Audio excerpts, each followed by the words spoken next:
I have allocated the question to myself. Seek ye the kingdom first, and the rest will come unto you. It's governance and change. Change that is structured, change for the better. Because those people, their income will rise, like it did during Kibaki era, and they'll build those facilities for themselves. Yeah. Thank you. A lady, please keep it brief. We want a question.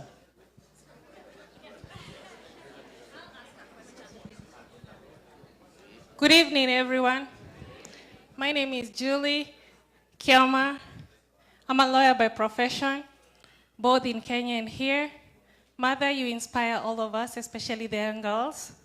So I have a question directly to you. You've been in politics for a long time, and we are now experiencing a situation where the young people are having an uprising without any form of leadership. So my question as an elder in politics and both as an advocate, how can we leverage the young people and make sure that they are not constantly maimed, killed, and also some of them disappearing? How can we leverage the political wind that we are seeing among the young generation? Yes, I love that question. What can we do as diaspora to support our Gen Z in changing our country? Encourage those who feel the calling to vie for seats. And it's not all about age, because we have seen young people who are not up to it, just like old people, but capable young people who have shown leadership of integrity. Actually, the young should be a majority in any government. And I'm happy that both the DCP, PLP are all mentoring young people. We too were mentored. Mentorship is not just an academy. It's by what you see people do, what you see them, hear them say. We are doing the best we can, and we are ready for that intergenerational talk and handover. But the handover will not be that I stop vying so that a Gen Z can vie. In my days as a youth, I wrestled an old man, my father, out of the seat. So I'm inviting Gen Z to also wrestle me out of this one. Wakuje to compete. But because I feel that I still got something this time around. But there is room for serious mentorship. And in PLP, we have introduced a clause which I borrowed from a party, the ACT Wazalendo of Tanzania. We have a term limit for the party leader, so I will not be eligible for the next party elections. It's a way of forcing mentorship for others to take over. Yeah. I'm going to take one last question. I have a question to the principals. If Kenya is burning and KK administration reaches out to both of you, what would be the irreducible minimum to work with KK government for the sake of the country?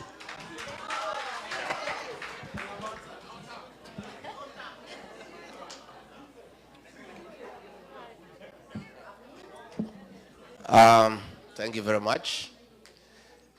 We have had that line of thought, Raila Odinga. We're asking the people of Kenya, you want me and to sit down with somebody who has killed our young children? What we are saying is, it's not possible to have any dialogue with William Ruto because the guy is a pathological liar. We are actually even having doubts. We are having doubts whether his real name is William Ruto. So, and let me say this.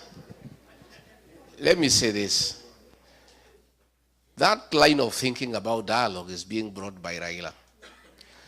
Raila is totally irrelevant in the Kenyan political discourse. Because every election cycle, he loses, he finds his way into government. He wants to be in government, but he doesn't want responsibility. Yeah? He is there, but somebody else takes the flak. Right now, he finds things are too hot for William Ruto. He is trying to distance himself. But if he was a patriotic Kenyan, and he meant well for our country, he would disengage from Kasongo. But he is talking when his mouth is full. You know? And, they are called table manners. So what we are saying is, and it's very clear, I was saying this morning, forget about him. The support he had across the country is gone. The Kamba nation used to support him, they are not there. The Gusii nation, they are not there. The Luhya nation, they are not there. The Maasai, they are not there. The Mombasa, they are not there. Again, the Gen Z who are going to determine the next election do not want to hear his name, because he betrayed them, and on their blood, he negotiated his way into government. The payslip holders who are suffering because of excessive taxation and bad governance don't want anything to do with him, because he is supporting the government that is really, really humiliating them and making life impossible for them.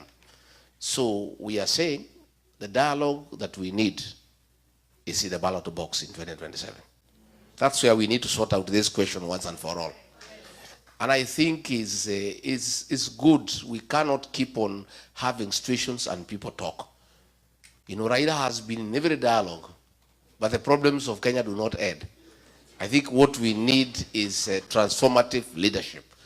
And I think it is time we just persevere for 2 years and sort out this matter once and for all.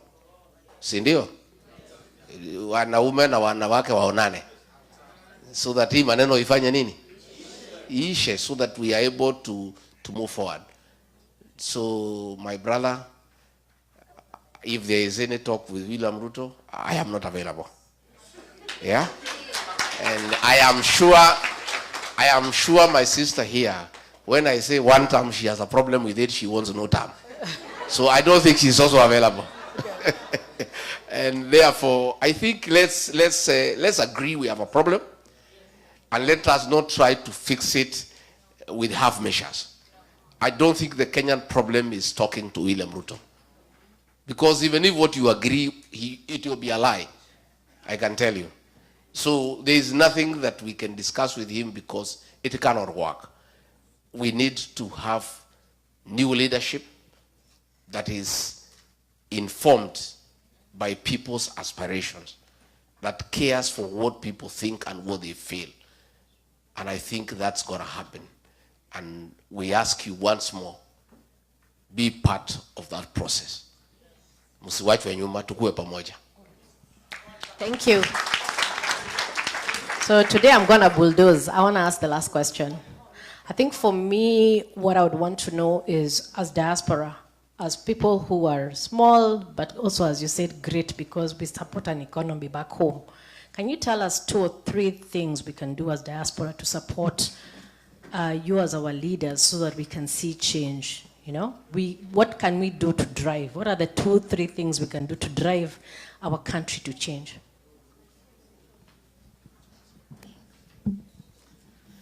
We said be part of the political movement in Kenya, contribute to policies, contribute to mobilizing the people through word of mouth, and contribute to building the political parties through cash donations. However small, haba na haba, hujaza kibaba. When it's done by a majority, it's easy, it's painless. And that is the culture we want to build back home. We have started it, but you will help us a great deal by reinforcing it, word of mouth. And any other way you think you can support, please support. But whatever party you join, please be active by sending in your ideas on things that come up. We do not seek to lead because we have a monopoly of ideas. We lead better when we involve more people and